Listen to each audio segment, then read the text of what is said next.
Hello, everybody. It's Friday, and that means it's time for another topic of the week. Preamble, of course, first. Thank you to everybody who contributed to last week's topic of the week, which was your favorite other incarnation of Warhammer. There was some really great comments and discussion, as well as some cool videos.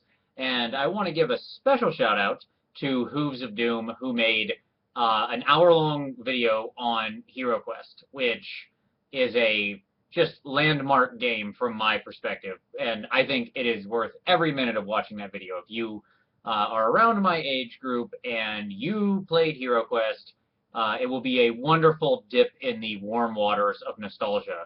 So I'm actually going to link his video down below as well as last week's video, just because I think that one was really great, and it wasn't really his response to the topic of the week. He had a separate one that was also that. So as usual, you can see everybody's responses on last week's video, which will be linked down below. And like I said, also go check out that Hero Quest video. I know for me, Hero Quest was a gateway drug into more or less my entire gaming career. It led to D&D and Magic and Warhammer and everything. So thank you, Hero Quest, or thank you, Games Workshop and Milton Bradley, for helping, 10 or 11-year-old me become a nerd.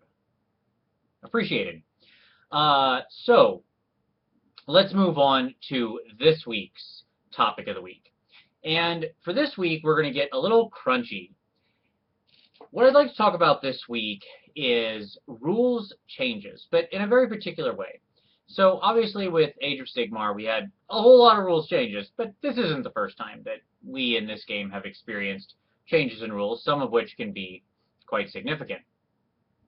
So I thought what would be a fun topic this week is your favorite and your most hated rules changes. So the best and the worst of rules changes over editions in Warhammer. Okay, single thing if you can, but what it was, why you liked it, why you felt it helped the game or hindered the game, and so on and so forth. There's a lot out there to pick from, and I will of course begin by giving you mine. So, best changes.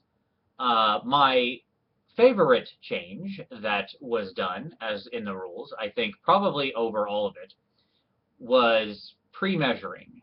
And it's really funny because I was talking with a subscriber, and they mentioned this as a rule that they weren't too much of a fan of. Like, they're okay with it, but they liked the sort of thrill and the skill, the very true mental skill of being able to sort of have the spatial recognition to guess and to kind of know.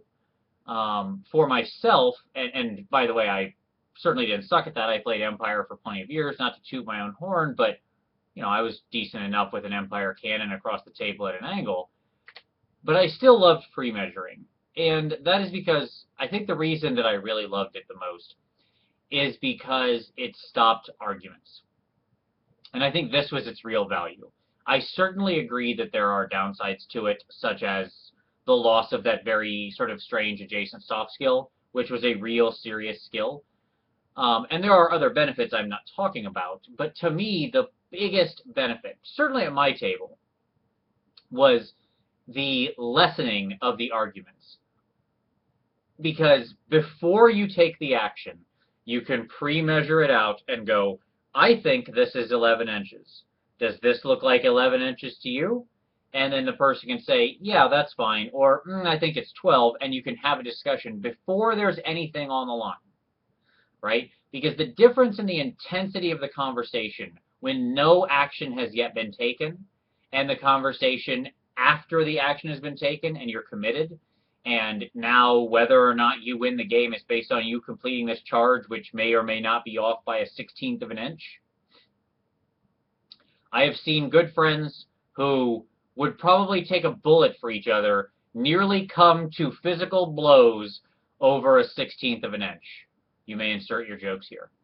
And so I think that the addition of pre-measuring got rid of all that, and it made the game so much more peaceful to play, at least in my group. Maybe you don't have the same response because you play with, I don't know, maybe more mature people or something.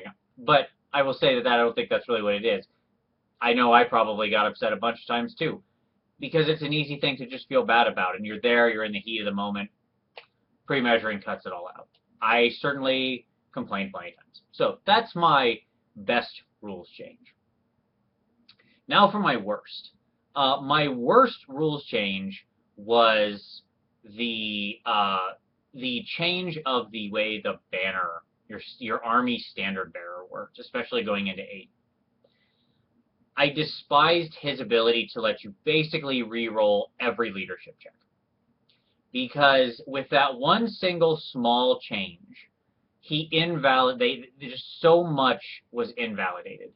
Fear became pointless, like, well, I don't care if that was stay put on a unit, that's irrelevant. If you remembered it, hooty-hoo. The one time in 1,000 somebody failed it, neat, it didn't matter that much anyways. Yay, they got -1 to hit probably.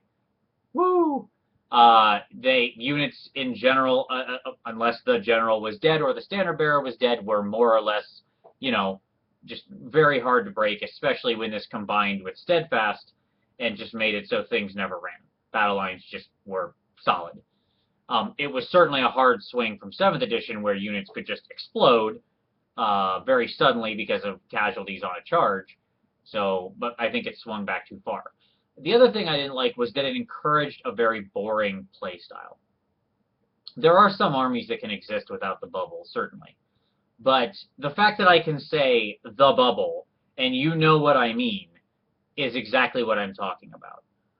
What I wanted in my table, what I wanted to see on the table, me personally, as a general of my army, is a battle line where I put units in different places and to have them perform different roles. But I was always very conscious, certainly with most of my armies, about the bubble and the fact that I had to be maintaining this. And I think that's why I often gravitated towards armies like demons or undead, who certainly had much less care about this sort of thing because they weren't going to break, they weren't going to flee, it's not what they did. With my living people armies, I watched how I just placed differently and had these little tight, boring balls of like the meat, and then the potatoes and the vegetables are way out here somewhere where you can't even see them, and they're not really going to participate. Sir not appearing in this battle. So I really didn't like that change, and I felt it led to a lot of just negative consequences to other rules and things like that. So there you go. Those are my 2 things. What are your 2 things? What are your best and worst? And you can pick this from any edition. I happen to pick things that were somewhat 8th or recent edition related, but you can go anywhere, any way back, all the way up to most current things and Age of Sigmar. Whatever you like. Let's talk about rules changes and why. That's what I really want to get at. I think there's something to be said about the type of gamer you are.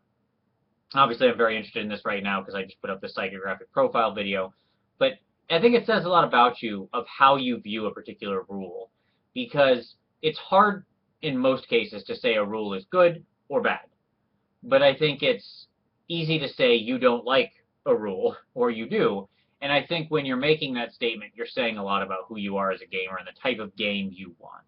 So, best and worst, and why.